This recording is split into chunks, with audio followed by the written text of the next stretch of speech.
బుడమేరు పొంగిపోయి బుడమేరుకి 3 చోట్ల పెద్ద గండ్లు పడినటువంటి నేపథ్యంలోనే బెజవాడలోని కొన్ని ప్రాంతాలు అయితే వరద నీటిలో ముంపుకు గురయ్యాయి. అందులో భాగంగానే సింగినగర్ కానివ్వండి, రాజరాజేశ్వరిపేట, అలాగే రాజరాజేశ్వరిపేటలో 2 ఉన్నాయి, కొత్తది పాతది, అలాగే దాంతోపాటుగా కండ్రిగా. ఈ ప్రాంతాలన్నీ కూడా నీటి జలమయమైనటువంటి నేపథ్యంలోనే ఇప్పుడు ఆంధ్రప్రదేశ్ ప్రభుత్వం అలాగే నారా చంద్రబాబు గారు ఈ గండ్లను పూడ్చేటువంటి ఈ ప్రక్రియ అయితే వేగవంతం చేశారు. ఇప్పుడు మనం చూసుకున్నట్లయితే ఒకటేమో 30 మీటర్ల మేర ఒక ప్రాంతంలో గండిపడింది. అలాగే ఇంకొకటి రెండవ గండి చూసుకున్నట్లయితే అది 50 మీటర్ల మేర, 50 నుంచి 70 మీటర్ల మేర రెండవ చోట గండిపడింది. అలాగే మూడవ గండి, ఇప్పుడు మనం ప్రస్తుతం మూడవ గండి పూడుస్తున్నటువంటి ప్రదేశంలో అయితే ఉన్నాం.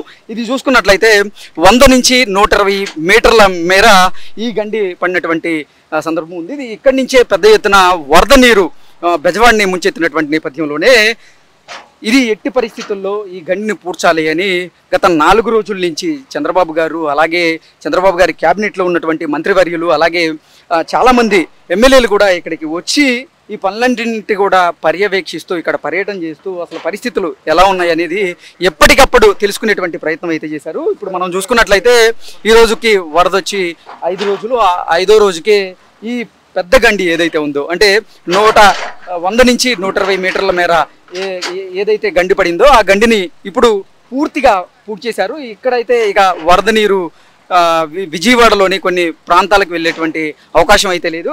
ఇప్పటికే ఆయా గండిని కట్టడి చేశారు. ఇక్కడి నుంచి వచ్చినటువంటి వాటర్ ఏదైతే ఉందో ఆ వాటర్ ఫ్లోను కూడా ఆపేయడం జరిగింది. ఇప్పుడు మనం చూసుకున్నాం పెద్ద పెద్ద జేసీబీలతో, ప్రొక్లైనర్లతో ఇక్కడ ఈ గండిని పూడ్చేటువంటి ప్రక్రియ అయితే జరుగుతూ ఉంది. ఇంత రాత్రి సమయం అయినప్పటికీ కూడా ఇప్పటి వరకు మంత్రివర్యులు చాలామంది కూడా ఇక్కడే ఉన్నారు. అలాగే ప్రజాప్రతినిధులు కూడా పెద్ద ఎత్తున ఇక్కడ ఉండి ఇక్కడ పనులన్నింటినీ కూడా వారు పర్యవేక్షిస్తూ ఉన్నారు.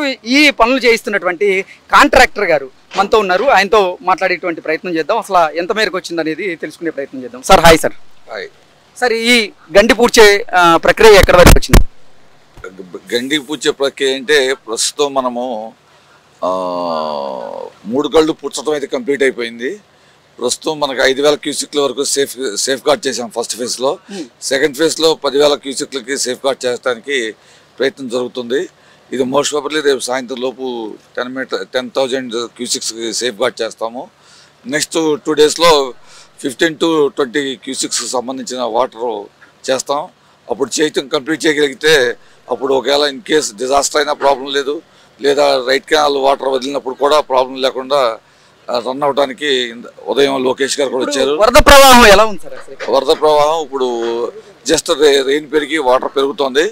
ఇప్పుడు ఆల్రెడీ 6 నుంచి 7 క్యూసిక్ల దాకా వస్తుందని చెప్పని డిపార్ట్మెంట్ వారు తెలియపరుస్తున్నారు. ఇప్పుడు మళ్ళీ స్టార్ట్ చేస్తున్నాం. అంటే ఇప్పుడు మీరు నిర్మించిన హైట్ కంటే కూడా ఇంకా పెంచేటువంటి ఏర్పాట్లు ఏమైనా చేస్తూ ఉన్నారు? ఇప్పుడు ప్రస్తుతం అదే జరుగుతుందండి. ఉదయం వరకు అయితే ఏంటంటే మనం 4 నుంచి 5,000 క్యూసిక్లు అనుకున్నాము. అది రాత్రికి ఉదయానికి 12 గంటలకు కంప్లీట్ చేస్తాం.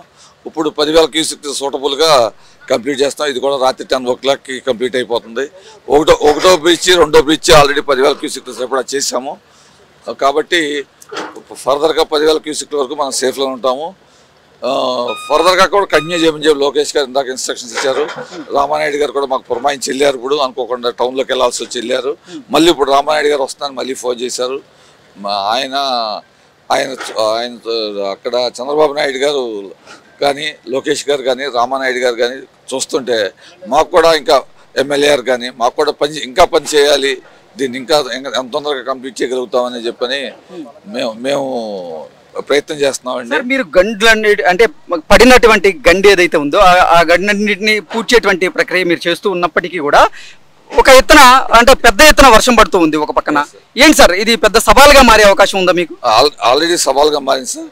డిఫరెంట్ టైప్ ఆఫ్ సజెషన్స్ తీసుకుంటూ మేము మా స్టాఫ్ కోఆపరేట్ చేస్తున్నారు.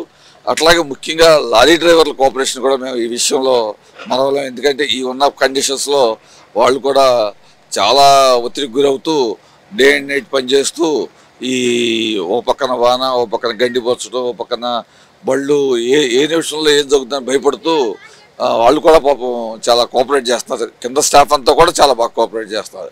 మా కృషి కన్నా వాళ్ళ కృషి కూడా చాలా ఎక్కువ అని మేము చెప్పొచ్చు ఈ విషయంలో. అది చూసినట్లయితే ఇక్కడ పడినటువంటి గండి ఏదైతే ఉందో 3 గండ్లు కూడా అన్ని పక్కపక్కనే ఉన్నాయి. ఒక గండి దగ్గర దగ్గరగా 30 మీటర్ల దగ్గర ఉంది. ఇంకొక గండి వచ్చేసి 50 నుంచి 70 మీటర్ల మేరకు ఉంది. ఇంకో 3వ గండి అతిపెద్ద గండి ఇది 100 నుంచి 120 మీటర్ల మేర ఉంది. అందుకే ఈ గండిని పూడ్చేందుకు విజయవాడ దగ్గర నుంచి విజయవాడ పరిసర ప్రాంతాల్లో ఉన్నటువంటి కొంత మట్టిని అలాగే బండరాళ్ళన్నింటినీ కూడా పెద్ద పెద్ద లారీల్లో ఇక్కడికి తీసుకురావడం, ఇక్కడ గండి పూడ్చేటువంటి ప్రయత్నం అయితే చేస్తున్నారు.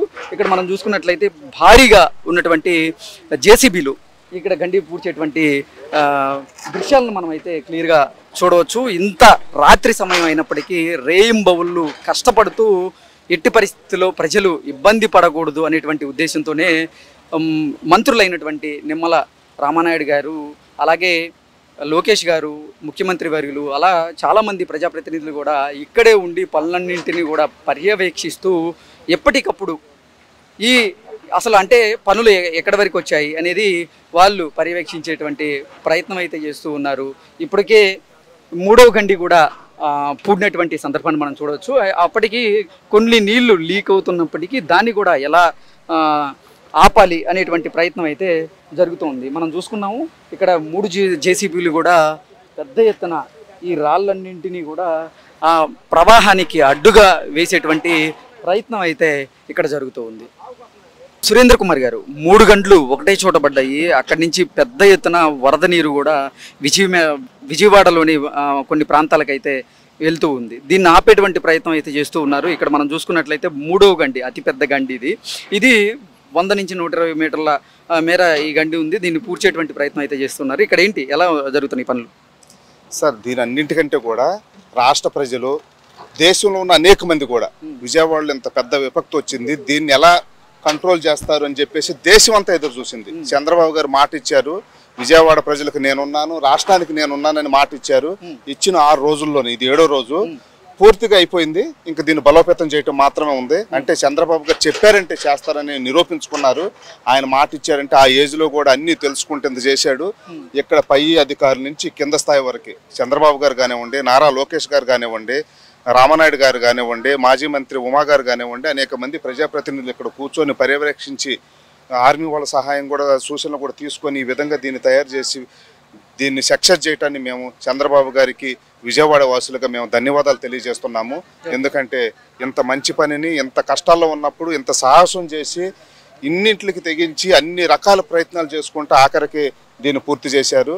అందుకే రాష్ట్ర ప్రజలందరూ కూడా ముఖ్యంగా విజయవాడ ప్రజలు చంద్రబాబు గారికి ధన్యవాదాలు తెలియజేయాలని చెప్పేసి మేము అందరం తెలియజేస్తాం. ఓకే, ఇప్పుడు వేసినటువంటి ఈ లెవెల్ కంటే కూడా ఎక్కువ మేరకి మట్టి ఇంకా వేసేటువంటి అవకాశం ఏమైనా ఉందా ఇక్కడ? తప్పకుండా అండి. ఇది ప్రస్తుతానికి కంట్రోల్ చేయడానికి మాత్రం ఇది. దీన్ని పూర్తి స్థాయిలో పాత కట్ట ఏదైతే ఉందో దానికంటే బలోపేతం చేయాల్సిన అవసరం ఉంది. ఇంకా దీన్ని ఎలాడిపి పెంచాల్సిన అవసరం ఉంది. ఇవన్నీ చేస్తామని ఇందాక కాంట్రాక్టర్ గారు కూడా చెప్పారు, మంత్రి గారు అందరూ కూడా చెప్తున్నారు.